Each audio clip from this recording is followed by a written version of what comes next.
सद्गुरुनगर परिसरात शनिवारी रात्री 10:15 सुमारास गुंडांनी हातात कोयता नाचवत गोंधळ घातला। सद्गुरुनगर या भागातील कोठे अपार्टमेंट या इमारतीवर तसेच एका दुकानावर दगडफेक केली।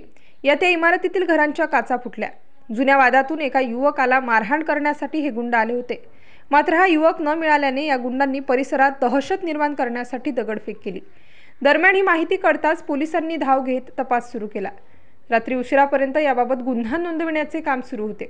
पोलिसांनी दिलेल्या माहितीनुसार जुन्या वादाची कुरापत काढत हे गुंड समीर सय्यद नामक युवकास मारण्यासाठी दुचाकीने संत कबीरनगर परिसरात गेले होते। तिथे हा युवक न मिळाल्याने त्याचा मित्र आव्हाड राहणार सद्गुरुनगर याला शोधत ते सद्गुरुनगरात आले। मात्र तोही न मिळाल्याने या गुंडांनी हातातील कोयते नाचवले तसेच परिसरातील घरांवर दगडफेक केली। दुचाकीवरून जाताना रात्री शतपावली करणाऱ्या येथील रहिवाशांनाही कोयता दाखवत शिवीगाळ केली। या घटनेचे सीसीटीव्ही फुटेज मिळवत सातपूर पोलीस तपास करीत आहेत। दरम्यान या घटनेची माहिती कळाल्याने आमदार सीमाताई हिरे यांनी देखील सद्गुरुनगर येथील काठे निवास इमारत या ठिकाणी भयभीत झालेल्या स्थानिक महिलांना भेट देऊन पाहणी केली। लोक सगळे दहशतीखाली आहे।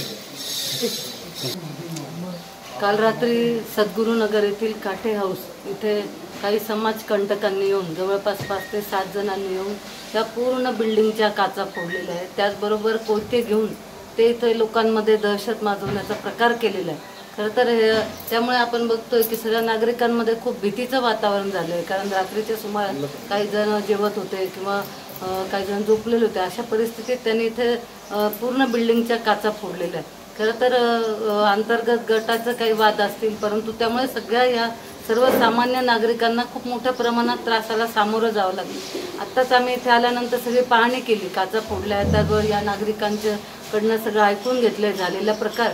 त्या नलावडे साहेब जे आपले सातपूरचे पी आहेत त्यांना तातडीनं आम्ही फोन केला। खरं तर त्यांना आज इथे आम्ही बोलवलेलं होतं जेणेकरून नागरिकांशी संवाद साधता येईल, काय झालं ते समजून घेता येईल। परंतु आज त्यांचं नाईट ड्युटी असल्यामुळे ते आता इथे पोहोचू शकले नाही। परंतु कालच रात्री डिपार्टमेंटचे काही लोक येऊन त्यांनी इथे पाहणी केलेली। आता पोलीस स्टेशनला सुद्धा काही नागरिकांना तिथे बोलवलेलं आहे, सगळी माहिती जाणून घेणार आहे। या माध्यमातून मी असं सांगेल की हे जे कोणी समाजकंटक असेल त्यांच्यावर कडक कारवाई झाली पाहिजे। कारण ह्या लोकांमुळे सर्वसामान्य नागरिकांना विनाकारण त्रासाला सामोरं जावं लागतंय। काही ज्येष्ठ नागरिक आहेत, वृद्ध आहेत, अशा लोकांना यांच्या या कारवायांमुळे त्रास होतोय।